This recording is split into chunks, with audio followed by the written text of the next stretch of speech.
Hello students, कैसे सब। उम्मीद करता हूँ सब ठीक ठाक होंगे। मैं पवन गुप्ता आप सभी का अपनी क्लास में स्वागत करता हूँ। स्टूडेंट्स, हम लोगों ने मैथमेटिकल टूल के अंतर्गत डिफरेंशिएशन के टॉपिक को कंप्लीट किया। आज हम पढ़ने वाले हैं इंटीग्रेशन। तो पहले जानते हैं व्हाट इज इंटीग्रेशन। इंटीग्रेशन है क्या? देखो, जैसे आप प्लस करते हो, प्लस करने का जो अपोजिट प्रोसेस होता है, रेसिप्रोकल प्रोसेस होता है, उसको हम कहते हैं माइनस करना, सब्ट्रैक्ट करना। उसी प्रकार से जब आप मल्टीप्लिकेशन करते हो तो उस ऑपरेशन का जो रेसिप्रोकल प्रोसेस है, अपोजिट प्रोसेस है, उसको कहते हो डिवाइड करना, डिवीजन करना। उसी प्रकार से जिस प्रकार डिफरेंशिएशन आपने पढ़ा, तो डिफरेंशिएशन का जो रेसिप्रोकल प्रोसेस होता है, जो रिवर्स प्रोसेस होता है, उसी को कहते हैं हम integration. Means the reverse process of differentiation is known as integration. मतलब क्या हुआ? दैट इज, आपने डिफरेंशिएशन पढ़ा कि अगर आप D by D X of करते हो एफ एक्स, इस एफ एक्स का आप जब डिफरेंशिएशन करते हो, मान लीजिए आपको रिजल्ट मिल रहा है स्मॉल एफ एक्स। देन अगर आप इसका इंटीग्रेशन करते हो तो इंटीग्रेशन का सिंबल ये होता है, इंटीग्रेशन आप राइट साइड ध्यान रखना, एफ एक्स डी एक्स, तो आपको जो रिजल्ट मिलेगा ये मिलेगा, जिस फंक्शन का आपने क्या किया था, डिफरेंशिएशन। ओके, ये है डेफिनेशन ऑफ इंटीग्रेशन। अगर आप कैपिटल एफ एक्स का डिफरेंशिएशन करते हो, रिजल्ट आपको स्मॉल एफ एक्स मिलता है, तो स्मॉल एफ एक्स का जो इंटीग्रेशन होगा वो कैपिटल एफ एक्स के बराबर होगा। पक्का? ठीक है। अब एक पॉइंट इसमें और आता है, यहीं पर आप डिफरेंशिएशन करते हैं, एफ एक्स प्लस कोई कांस्टेंट मान लीजिए 2 ले लिया, इसका अगर डिफरेंशिएशन करोगे तो क्या मिलेगा? ये हो जाएगा अलग अलग D by D X of F X plus 2 का differentiation D by D X of 2। तो एफ एक्स का डिफरेंशिएशन अपने पास स्मॉल एफ एक्स और इस कांस्टेंट का डिफरेंशिएशन 0 हो गया। तो मतलब आपके पास तो ये भी मिल गया ना, D by D X of F X plus 2 equal to आपके पास फिर भी एफ एक्स हो गया। तो इस स्मॉल एफ एक्स का जो इंटीग्रेशन होगा वो भी तो एफ एक्स प्लस 2 के बराबर होना चाहिए, तो यहाँ पर 2 भी आ सकता है। इसी प्रकार से अगर आप ले लो कि एफ एक्स प्लस कोई भी कांस्टेंट k है या कांस्टेंट c है मान लीजिए, अगर आप इसका डेरिवेटिव निकालते हो, इसका जब डेरिवेटिव निकालोगे तो क्या मिलेगा? ये हो जाएगा D by D X of F X plus constant का डेरिवेटिव, इसका derivative small F x, constant का 0, तो ये भी आपके पास एफ एक्स आ गया। इसका मतलब आप अगर एफ एक्स का इंटीग्रेशन करोगे तो क्या मिलेगा? इस एफ एक्स का इंटीग्रेशन जिसका आपने डिफरेंशिएशन किया उसके बराबर हो जाएगा एफ एक्स प्लस सी। ठीक है, मतलब अपने पास जो डेफिनेशन है उसके अकॉर्डिंग अगर हम चलते हैं तो अपने पास जो एक समस्या आती है वो ये कि आप अगर डिफरेंशिएशन करते हो, अगर यहाँ पर कोई कांस्टेंट प्लस या माइनस चाहे जैसे हो, अगर वो आ गया तो उस केस में आप क्या करोगे? फिर भी डिफरेंशिएशन का रिजल्ट तो सेम रहता है, यानी इंटीग्रेशन के डिफरेंट रिजल्ट पॉसिबल हैं। इसलिए ज़रूरी क्या है, हम यहाँ पर एक ऐसा टर्म यूज़ करें इंटीग्रेशन करने के बाद जो डिफरेंट कॉन्स्टेंट्स को बताता हो। इसलिए हमने यहाँ पर इंटीग्रेशन में क्या यूज़ कर लिया? c यूज़ कर लिया। तो इस तरह से आपके पास जो ये रिजल्ट बन गया, ये इस तरह से हो गया। Integration of F X D X equal to क्या हो जाएगा? एफ एक्स प्लस सी हो गया। अब ये जो c है, c का मान कुछ भी आ सकता, कोई भी कांस्टेंट आ सकता है, डेफिनिट नहीं है, निश्चित नहीं है। इसी वजह से इस वाले इंटीग्रेशन को कहा जाता है इनडेफिनिट इंटीग्रेशन। इनडेफिनिट इंटीग्रेशन समझ में आया? c का मान जब निश्चित रहेगा तो आपका डेफिनेट इंटीग्रेशन के अंतर्गत आ जाएगा, वहाँ पर हमें लिमिट की ज़रूरत पड़ेगी। अच्छा, अब यहाँ कुछ बातें और भी क्लियर होनी चाहिए। देखो, जब आप इंटीग्रेशन कर रहे हो तो यहाँ पर ये जो साइन यूज कर रहे हो, इस साइन को कहते हैं इंटीग्रल साइन। जो आप ये यूज कर रहे हो ये क्या है? Integral sign, integral sign.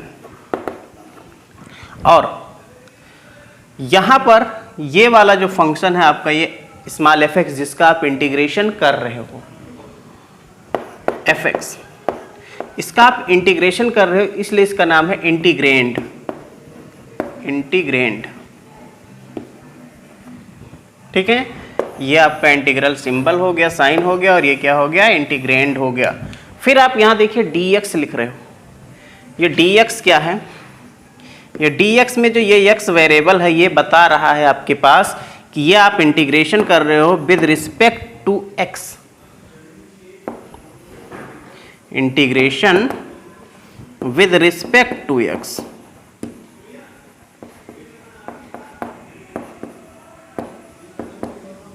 ठीक है, तो इसके अंदर जो जो चीजें इन्वॉल्व थी उनको हमने यहां पर लिख दिया।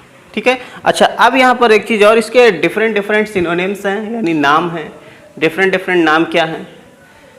एक तो इसको इंटीग्रेशन कहते हैं, यानी ये आपका इसको पढ़ेंगे क्या? Integral F X D x पढ़ेंगे। अच्छा, इसके बाद इसका दूसरा नाम देखो, ये रिवर्स प्रोसेस है डिफरेंशिएशन का। इस वजह से डिफरेंशिएशन का जो रिजल्ट आता था उसको डेरिवेटिव कहा जाता था। तो यहाँ पर डेरिवेटिव का अपोजिट है, इसलिए इसको दूसरा नाम भी दिया गया है एंटी डेरिवेटिव, एंटी डेरिवेटिव। एक और नाम भी दिया गया जिसे प्रिमिटिव भी कहते हैं, प्रिमिटिव, प्रिमिटिव भी कहते हैं और एंटी डेरिवेटिव भी कहते हैं। ठीक है, तो इतनी बातें आपको उम्मीद है क्लियर हो गई होंगी। हम लोगों ने ये बेसिक चीज़ सीख लिया कि जिस फंक्शन का आप डिफरेंशिएशन करते हो तो जो रिजल्ट मिलता है उसका अगर आप इंटीग्रेशन करते हो तो आप आपने जिसका डिफरेंशिएशन किया था वही रिजल्ट हो जाता है। प्लस यहाँ पर एक कांस्टेंट c लग जाता है, और c की वैल्यू डेफिनिट ना होने के कारण इसे इनडेफिनिट इंटीग्रेशन कहा जाता है। ये जो c है ना, ये c आपका आर्बिट्रेरी कांस्टेंट होता है, स्वैच्छचर जिसे कहते हो, आर्बिट्रेरी कांस्टेंट। अब क्योंकि ये जो आर्बिट्रेरी कांस्टेंट है ये कोई भी वैल्यू ले सकता है, कोई भी कांस्टेंट रियल वैल्यू ले सकता है, ध्यान रखना c रियल होना चाहिए।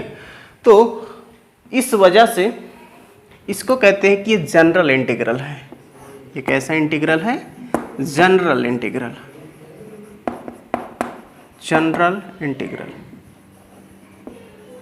ठीक है, और इधर जनरल इंटीग्रल आपने किया जब, इसका जो सॉल्यूशन मिल रहा है, इसका ये जो रिजल्ट मिल रहा है ये कहलाता है सॉल्यूशन ऑफ दिस क्वेश्चन या दिस इंटीग्रेशन।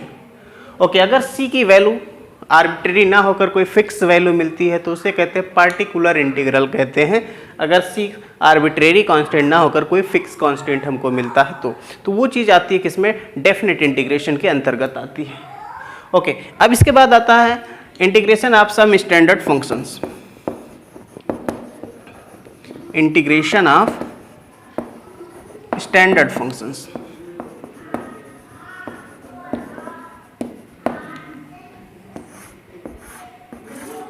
शुरुआत में देखिए स्टैंडर्ड फंक्शन के जो इंटीग्रेशन का कोई अलग से फार्मूला नहीं है, सिर्फ इसके डेफिनेशन के ऊपर बनाया गया। जैसे आप याद करो, अगर आप डिफरेंशिएशन करते हो एक्स स्क्वायर का तो क्या होता है? 2x होता है। तो अगर आप इंटीग्रेशन करोगे 2x का विद रिस्पेक्ट टू x तो ये आपने जिसका डिफरेंशिएशन किया था वो रिजल्ट हो जाएगा। एक्स स्क्वायर एक कांस्टेंट। ओके, अच्छा एक चीज़ और ध्यान रखना, जब भी आप इंटीग्रेशन करते हो ना तो ये बिना dx के इसका कोई मतलब नहीं है। इंटीग्रेशन जब भी लिखें ध्यान रखें ये आपको वेरिएबल लिखना बहुत ज़रूरी है कि किसके रिस्पेक्ट में आप इंटीग्रेशन कर रहे हैं, क्योंकि इस वेरिएबल का बहुत ही ज़्यादा फर्क पड़ने वाला होता है।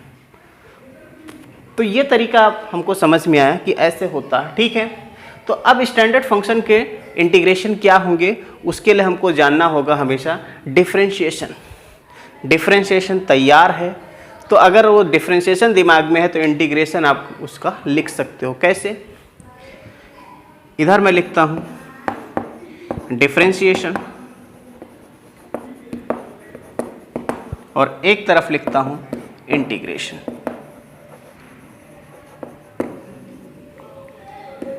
देखना, अगर मैं डिफरेंशिएशन करूं x power n plus 1 upon में n प्लस 1 का, अगर इसका डिफरेंशिएशन करूं तो रिजल्ट क्या मिलेगा?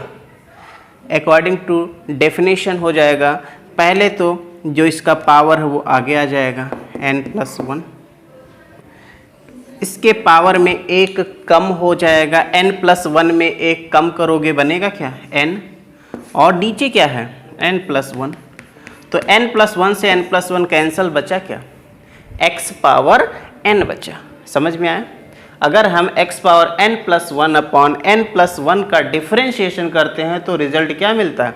x पावर n मिलता है। उसी प्रकार से अगर हम इंटीग्रेशन करेंगे x पावर n का विद रिस्पेक्ट टू x, तो इसका रिजल्ट किसके बराबर मिलेगा? जिसका आपने डिफरेंशिएशन किया था, अर्थात x power n plus 1 upon में n प्लस 1। ध्यान रखना नीचे जीरो नहीं होना चाहिए, यानी कि n का मान -1 नहीं होना चाहिए। Most famous formula, x power n dx का इंटीग्रेशन क्या होगा? x power n plus 1 upon n plus 1। Okay, इसके बाद देखिएगा, जब आप डिफरेंशिएशन करते हो e पावर x का, तो e पावर x का जो डेरिवेटिव होता था, डिफरेंशिएशन होता था, वो e पावर x के इक्वल होता था। तो अगर आप यहाँ पर इंटीग्रेशन करते हो e पावर x का, तो किसका आपने डिफरेंशिएशन किया था? इस फंक्शन का, तो ये ही e पावर x। लेकिन ध्यान रखने वाली बात, यहाँ सब में आर्बिट्रेरी कांस्टेंट लगेगा। ओके, तीसरे फंक्शन की बात करें, अगर आप डिफरेंशिएशन करते थे a पावर x का, याद करो a पावर x का डिफरेंशिएशन क्या होता था? a पावर x और log a बेस e। तो अगर आप इंटीग्रेशन करते हो सिर्फ a पावर x का इंटीग्रेशन, तो उस केस में log a तो कांस्टेंट है, इस कांस्टेंट को इधर भी भेज सकते हैं, कोई दिक्कत नहीं होगी। कांस्टेंट यहाँ 1 अपॉन में आ जाएगा, तो ये बनेगा क्या? a पावर x और नीचे हो जाएगा log a बेस e। ठीक है, इस चीज़ को ये भी लिखते हैं a पावर x नीचे ln a। ln का मतलब नेचुरल लॉग, चाहे ये लिखो चाहे ये लिखो, बात एक ही है। ठीक है, फोर्थ पार्ट बात करें, अगर आप डिफरेंशिएशन करते थे, याद करो log x का, तो log x का डिफरेंशिएशन क्या होता? 1/x। अगर इंटीग्रेशन करोगे 1/x का, जिसे आप चाहो तो ये भी लिख सकते हो dx ओवर x। जब इंटीग्रेशन करोगे तो ये बन जाएगा, जिसका आपने डिफरेंशिएशन किया था, log x प्लस एक कांस्टेंट c।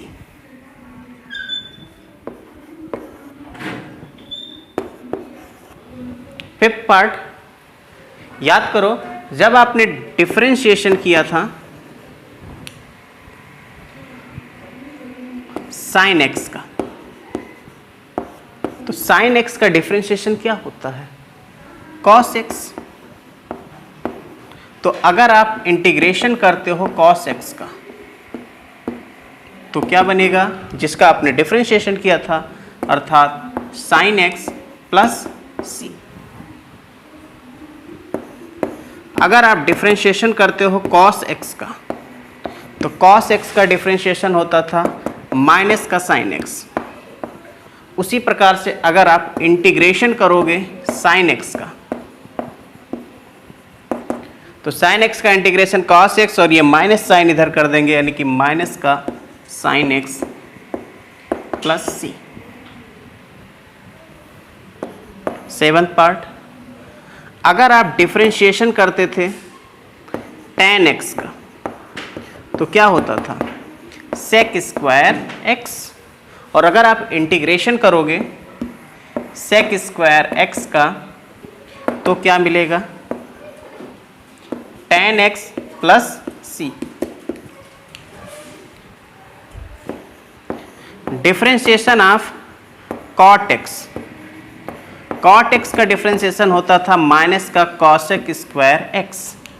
उसी प्रकार अगर आप इंटीग्रेशन करते हो cosec स्क्वायर x का, तो ये बन जाएगा माइनस का माइनस साइन इधर कर देंगे और cot x प्लस सी।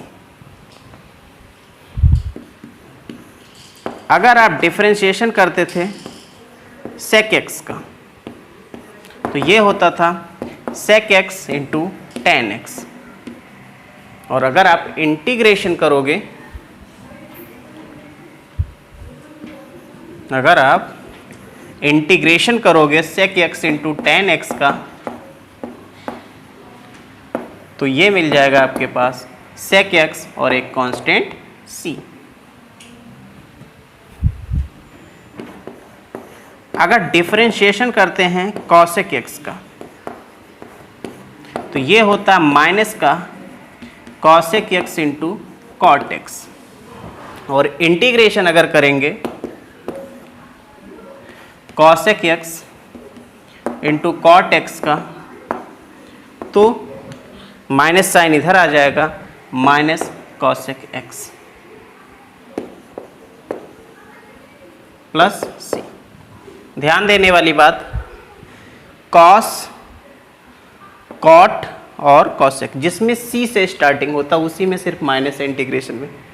देखना ध्यान से, जब आप डिफरेंशिएशन करते हो, डिफरेंशिएशन का रिजल्ट याद है, इंटीग्रेशन ऑटोमेटिक आप लिख लोगे। माइनस किसमें, सिर्फ cos, cot और cosec में है, ये भी ध्यान रखिए, जिससे आपका ये पार्ट आपका कंप्लीट हो जाए। सो ट्रिग्नोमेट्रिक फंक्शन का हम लोगों ने डिफरेंशिएशन और इंटीग्रेशन देखा। इनवर्स ट्रिग्नोमेट्रिक फंक्शन पर आए। अगर आप डिफरेंशिएशन करते थे साइन इनवर्स x, तो ये होता था 1/√1 माइनस एक्स स्क्वायर। उसी प्रकार अगर आप इंटीग्रेशन करोगे dx/√1 माइनस एक्स स्क्वायर का, तो ये बन जाएगा आपके पास साइन इनवर्स x प्लस सी। अगर आप डिफरेंशिएशन करते हो tan इनवर्स x का, तो tan इनवर्स x का डिफरेंशिएशन क्या होता है, 1/1 प्लस एक्स स्क्वायर। तो इंटीग्रेशन करोगे अगर आप 1/1 प्लस एक्स स्क्वायर का, तो ये बन जाएगा tan इनवर्स x प्लस सी। अगर आप डिफरेंशिएशन करते हो सेक इनवर्स x का, तो सेक इनवर्स x का डिफरेंशिएशन होता है 1/mod(x²-1). मॉड का मतलब नेगेटिव x नहीं होना चाहिए। तो अगर आप इधर इंटीग्रेशन करोगे dx ओवर, यहाँ mod x, मॉड नहीं लगा तो भी ध्यान रखना प्लस होना चाहिए, माइनस का इंटीग्रेशन नहीं होता इसका, x²-1, तो ये हो जाएगा आपके पास sec inverse x plus c. ठीक है, इनवर्स ट्रिग्नोमेट्रिक फंक्शन। बाकी इसके सेकंड वाले जो पार्ट हैं, इसके रेसिप्रोकल, यानी यहाँ से में सिर्फ माइनस माइनस आ जाता है, तो उस पार्ट को लिखने की आवश्यकता नहीं। इतने तीन ही इनवर्स पर याद रखें तो काम बन जाएगा। अच्छा, कुछ और बातें। अगर आप डिफरेंशिएशन करते थे, याद करो, साइन ax का, साइन ax का डिफरेंशिएशन क्या होता था, cos ax। ax का फिर से डिफरेंशिएशन इस ax का होता था x का 1, तो a आ जाता था, यानी इंटू a, ये होता है। उसी प्रकार अगर आप इंटीग्रेशन करते हो cos ax का, तो जब इंटीग्रेशन करोगे तो ये बन जाएगा आपके पास, जिसका आपने डिफरेंशिएशन किया, यानी साइन ax। लेकिन इधर जो ये कांस्टेंट यहाँ पर गुणे में आया है, ये भाग में आ जाएगा, अर्थात आप लिख सकते हो 1/a sine a plus c। Sine a x plus c. ठीक है, इन जनरल वे आप कह सकते हो कि अगर आप डेरिवेटिव निकालते हो f of a x equal to a x upon में ये 1/a आ जाए, देन अगर आप इंटीग्रेशन करोगे F A x D x का तो ये बन जाएगा एफ ऑफ ए एक्स और यहाँ पर 1/a प्लस सी, ऐसा हो जाएगा। बस जो कांस्टेंट x के साथ मल्टीप्लाई है वो डिवाइड में आ जाता है, बस इतनी बात को ध्यान में रखिएगा। ठीक है, इंटीग्रेशन पर कुछ एग्जांपल्स लें। हमने ये 6 क्वेश्चंस लिए हैं, एक एक क्वेश्चन को करते हैं। फार्मूला जो हमने पहला पार्ट लिया है यही वाला लिया है कि अगर आप इंटीग्रेशन करते हो x पावर n का तो ये होता है x power n plus 1 divide by n plus 1 plus c, जहाँ n नॉट इक्वल टू -1। इस फार्मूले पर हमने क्वेश्चन लिया। पहले क्वेश्चन को देखते हैं। x dx है, यानी x का integration with respect to x ही करना है, तो यहाँ पर पावर कितना है 1। अगर पावर यहाँ पर 1 है तो फार्मूले के अकॉर्डिंग क्या हो जाएगा, x power 1 plus 1 divide by 1 plus 1 plus c, that is x square, और नीचे हो जाएगा 2 प्लस सी। ये इसका आंसर हो गया। तो अब जनरली आप याद रखना कि x dx का इंटीग्रेशन होता है x स्क्वायर बाई 2 प्लस सी। दूसरा क्वेश्चन है x पावर 8, तो यहाँ पर जब आप इंटीग्रेट करोगे तो देखो क्या बनेगा, x पावर n प्लस 1 होता है तो यहाँ पर 8 है तो क्या हो जाएगा 8 प्लस 1 डिवाइड बाई 8 प्लस 1 और प्लस सी, यानी कि x पावर 9 बाई 9 प्लस सी। यहाँ देखिएगा क्या बनेगा, x पावर -6 dx है तो क्या बनेगा, देखिएगा x power -6 plus 1 divide by -6 plus 1 plus c, यानी कि x पावर -6 प्लस 1 -5 हो जाएगा, और नीचे भी कितना -5 प्लस सी, यही इसका आंसर हो गया। इस क्वेश्चन को देखिएगा, क्वेश्चन नंबर 4। तो पहले इसे व्यवस्थित करते हैं। यहाँ पर हो जाएगा, नीचे ऊपर लिख देता हूँ dx, और नीचे देखिएगा x into x power under root का मतलब पावर 1/2, और मल्टीप्लाई करने पर पावर प्लस हो जाएंगे, तो 1 यहाँ पर और 1/2 यहाँ पर, 1 प्लस 1/2 यानी 3/2, 2 1 कम 2 और 1 3, तो ये हो जाएगा dx बाई एक्स पावर 3/2। नीचे है ऊपर लेकर आएंगे तो क्या बनेगा x पावर -3/2 dx। ठीक है, अब इसे इंटीग्रेट करें, x पावर -3/2 प्लस 1, नीचे भी -3/2 प्लस 1 प्लस सी, यानी कि x पावर देखो -3/2 प्लस 1, तो 2 से इधर गुणा करोगे, 2 1 कम 2, -3 प्लस 2 -1, -1/2, नीचे -1/2 यहाँ भी आएगा प्लस सी। इसको सही से लिख दिया जाए तो क्या बन जाएगा, ये देखिएगा, ये -1/2 ऊपर आएगा -2 हो जाएगा, जिस पर घात माइनस में उसको नीचे अंडर रूट में लिख दीजिए, -2/√x प्लस सी, यही इसका आंसर हो जाएगा। ठीक है, इधर आते हैं, क्वेश्चन नंबर 5 देखिएगा। 5 में क्या कहा है, 1/√x का इंटीग्रेशन बताना है, तो इसे क्या लिख सकते हो, x पावर नीचे 1/2 ऊपर जाएगा तो -1/2 dx।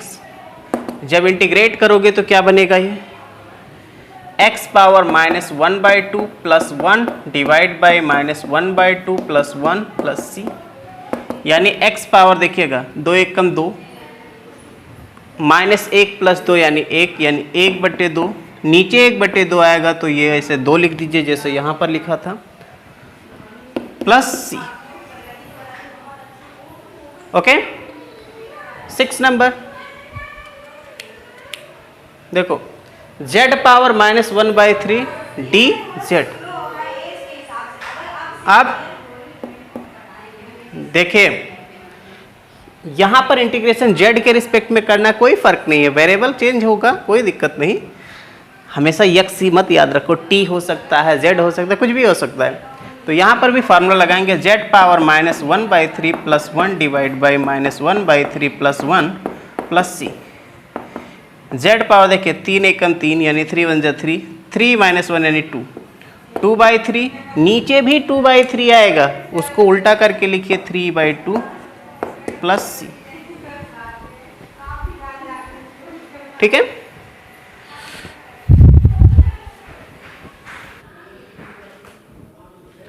To power x dx, इसका इंटीग्रेशन करना है तो पहले आप फार्मूला तो याद करो। फार्मूला क्या था आपके पास कि अगर आप इंटीग्रेशन करते हो a पावर x dx तो ये क्या होता था, a power x divide by ln a। तो उसके अनुसार 2 पावर x का जब आप इंटीग्रेशन करोगे तो क्या बन जाएगा, ये बन जाएगा 2 power x divide by ln 2 plus c, इस फार्मूले के अकॉर्डिंग। अच्छा, इसमें एक बात और ध्यान रखने वाली है, अगर आपके पास ये है ठीक है, अगर आपके पास ये इंटीग्रेशन आ जाए a पावर x यहाँ dA हो जाए तब क्या होगा। अब इस केस में इंटीग्रेशन a के रिस्पेक्ट में है तो इस केस में ये यक्स है ना, ये कांस्टेंट समझा जाएगा। समझ में आया, तो यक्स कांस्टेंट है तो आपके पास x पावर n वाला फार्मूला चल जाएगा, यानी कि a power x plus 1 divide by x plus 1 plus c हो जाएगा, याद रखिएगा। तो वेरिएबल चेंज होने से क्या फ़र्क पड़ा, समझ में आया। ठीक है, तो ये क्वेश्चन हो गया। इसके बाद ये सवाल देखिएगा इधर, इसका इंटीग्रेशन करना तो इसे आप पहले लिख लीजिए b power x into b power a dx, लिख सकते हैं, कोई दिक्कत नहीं है। तो b power a is constant, कुछ भी नहीं करना उसके साथ, उसको बाहर कर लेना सीधा। बचा क्या, b power x dx। b power x, अब फार्मूला लगा दीजिए, क्या बन जाएगा, b पावर a है, यहाँ पर बन जाएगा b power x divide by ln b plus c, ये इसका आंसर हो जाएगा। ठीक है, तो इसे आप चाहो तो ये लिख सकते हो b power x plus a, ये दोनों जब मल्टीप्लाई होंगे तो गुणा करने पर घात जुड़ जाते हैं, divide by ln b plus c हो जाएगा। इधर देखिए, इसका इंटीग्रेशन तो अभी मैंने फॉर्मूला क्या बताया था कि अगर आप पहले डिफ्रेंशिएशन याद करो, ये किसका होता था, अगर आप करते थे साइन इनवर्स x का डेरिवेटिव तो ये होता 1/√1 माइनस एक्स स्क्वायर, यानी कि अगर आप इसका इंटीग्रेशन करोगे तो साइन इनवर्स x मिलेगा। उसी प्रकार यहाँ पर 1/√1 माइनस वाई स्क्वायर, तो इसका इंटीग्रेशन करोगे तो क्या बन जाएगा, ये बन जाएगा साइन इनवर्स y और प्लस एक कांस्टेंट c। देखिए इधर सेक स्क्वायर z है, तो पहले याद करो कि जब आप डेरिवेटिव निकालते हो tan z के रिस्पेक्ट में डेरिवेटिव आप tan z का निकाल रहे हो तो क्या हो जाएगा, ये हो जाएगा सेक स्क्वायर z। इसका मतलब अगर आप सेक स्क्वायर z का इंटीग्रेशन करोगे तो किसके बराबर मिलेगा, tan z के, तो इसका आंसर हो जाएगा क्या, tan z प्लस c। ठीक है, इस तरह से आप डिफरेंट क्वेश्चंस अपने तरफ से भी लेकर के इतनी प्रैक्टिस करो कि सारे फार्मूले आपको लर्न हो जाएं, क्योंकि कब तक सोचोगे अरे ये इसका डिफरेंशिएशन ये होता था तो इसका इंटीग्रेशन ये होगा, सोचने का समय ना मिले। क्या करना है आपको, ऐसे लर्न करना है कि फटाक से जैसे क्वेश्चन आए तुरंत उसका इंटीग्रेशन लिख सको, इसलिए प्रैक्टिस बहुत ज़्यादा मस्ट है इसमें। कुछ अदर रूल्स की बात करें, पहला नंबर, अगर आप इंटीग्रेशन करते हो सिर्फ dx का तो यहाँ ध्यान रखना 1 होता है, इसलिए इसका आंसर x होता है प्लस c। dy होगा तो y हो जाएगा। दूसरा रूल, अगर आपके पास कोई कांस्टेंट है, यहाँ पर कोई फंक्शन है,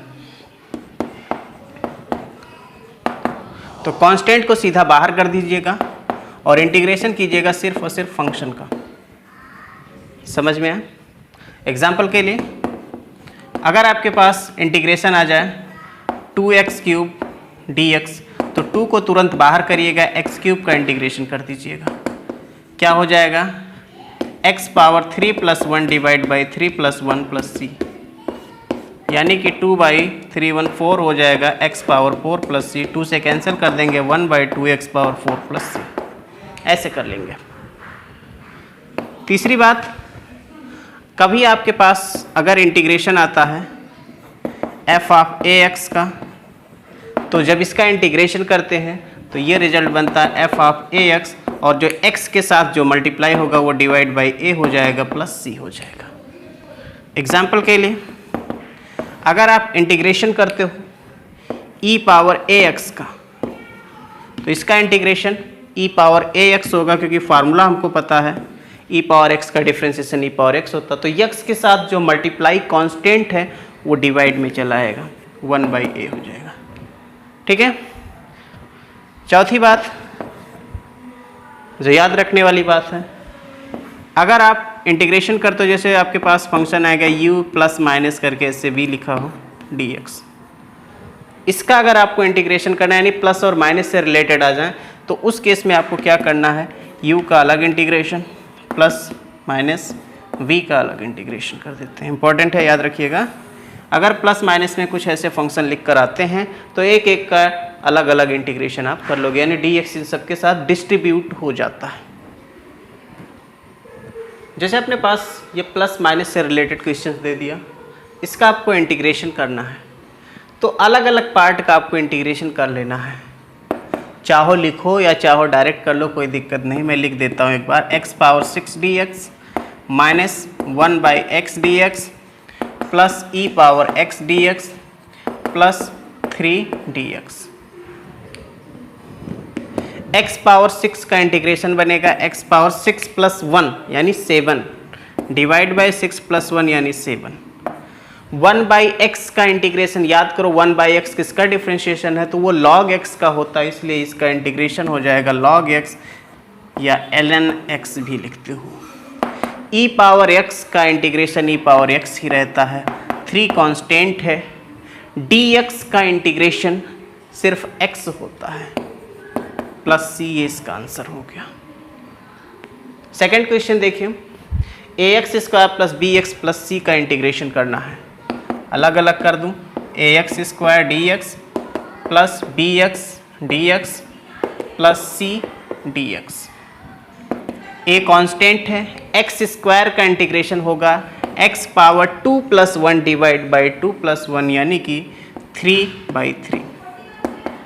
b x है, x का पावर 1, b कांस्टेंट है, ध्यान रखें, तो 1 है तो 1 प्लस 1 यानी 2, x स्क्वायर बाई नीचे भी वही बन जाएगा 2। c कांस्टेंट है बाहर, dx का इंटीग्रेशन x प्लस एक कांस्टेंट, यहाँ c पहले से लिखा तो कांस्टेंट कुछ और बदल देना, k मान लेते हैं, आर्बिट्रेरी कांस्टेंट है। इधर देखिएगा, tan स्क्वायर x का इंटीग्रेशन करना, तो हमने तो इसका पढ़ना नहीं फार्मूला tan स्क्वायर x का, तो कुछ इसमें माइंड खर्च करना पड़ता है। इंटीग्रेशन की यही खासियत है, आपको कुछ दिमाग लगा करके इसको ऐसे तोड़ना है कि जिसका इंटीग्रेशन हम आराम से निकाल सके। तो tan स्क्वायर x को हम लिख सकते हैं, एक फार्मूला होता है उसका ट्रिग्नोमेट्री का, 1 plus tan square x equal to होता है sec स्क्वायर x। तो tan स्क्वायर x को क्या लिख सकते हो, sec स्क्वायर x माइनस 1 लिख दो यहाँ पर, sec square x minus 1 dx। अब sec स्क्वायर x का इंटीग्रेशन पता है, क्योंकि tan x का डिफ्रेंसिएशन होता है sec स्क्वायर x, इसलिए sec स्क्वायर x का इंटीग्रेशन हो जाएगा tan x माइनस 1 का इंटीग्रेशन x के रिस्पेक्ट में, तो 1 तो कांस्टेंट है, dx का सिर्फ x हो जाएगा प्लस c। ओके, इधर देखिएगा fourth question, sec x minus tan x upon sec x plus tan x। बड़ा उल्टा सीधा सवाल दिख रहा, कोई बात नहीं, थोड़ा सा सिंप्लीफाई करने की कोशिश करते हैं। यहाँ पर sec x minus tan x, rationalisation यानी परिमेयकरण आपने पढ़ा, उसी तरह से इसको करेंगे। यहाँ पर इसके साइन को चेंज करके ऊपर नीचे मल्टीप्लाई कर दीजिए, sec x minus tan x, नीचे भी sec x plus tan x पहले से है, और sec x minus tan x एक और लगाइए, dx लगाना ना भूलें, ठीक है। नाउ ऊपर तो ये दोनों सेम चीज़ लिखा, तो इसका होल स्क्वायर बन जाएगा, sec x minus tan x का होल स्क्वायर।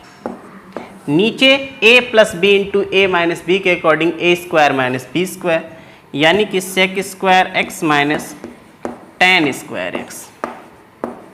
नाउ अब देखिए ना, टेन स्क्वायर एक्स को मैं इधर भेज दूँ तो sec square x minus tan square x किसके बराबर बचेगा? 1 के बराबर। तो नीचे हो गया 1, ऊपर इसका होल स्क्वायर एक्सपेंड कर लो, क्या हो जाएगा? Sec square x plus tan square x minus 2 sec x tan x dx। ठीक, पावर में नहीं है dx, ध्यान रखना, इंटू dx। चलिए अलग अलग करिए जरा इसको। इधर सेक स्क्वायर एक्स, ध्यान देना, फिर से टेन स्क्वायर एक्स का अपने पास कोई इंटीग्रेशन नहीं है, सेक स्क्वायर एक्स माइनस 1 में उसको बदलना पड़ेगा। तो एक सेक स्क्वायर एक्स माइनस 1 यानी यहाँ पर भी एक सेक है और एक और आ जाएगा, यानी 2 लिख दीजिए इसको, 2 सेक स्क्वायर एक्स माइनस 1 और माइनस का है 2 सेक एक्स टेन एक्स। इस तरह से हमने इस सवाल को ब्रेक कर लिया। ब्रेक करने के बाद अब इंटीग्रेशन पॉसिबल हो गया। 2 तो कांस्टेंट है, सेक स्क्वायर एक्स का इंटीग्रेशन टेन एक्स, 1 का इंटीग्रेशन सिर्फ x, 2 कांस्टेंट है, sec x into tan x. याद करो किसका डिफ्रेंसिएशन होता था? तो वो सेक एक्स का होता था, 2 सेक एक्स और प्लस c, यही इसका आंसर हो गया, 2 tan x minus x minus 2 sec x plus c। ठीक है, चाहो तो इन दोनों में 2 कॉमन कर लो, tan x minus sec x लिख लो, कोई दिक्कत नहीं है। तो उम्मीद है यहाँ तक आपको बेसिक इंटीग्रेशन समझ में आ गया होगा। तो जब हम इसका नेक्स्ट क्लास लेंगे उसमें हम इंटीग्रेशन बाय सब्स्टिट्यूशन और डेफिनेट इंटीग्रेशन की बातें करेंगे।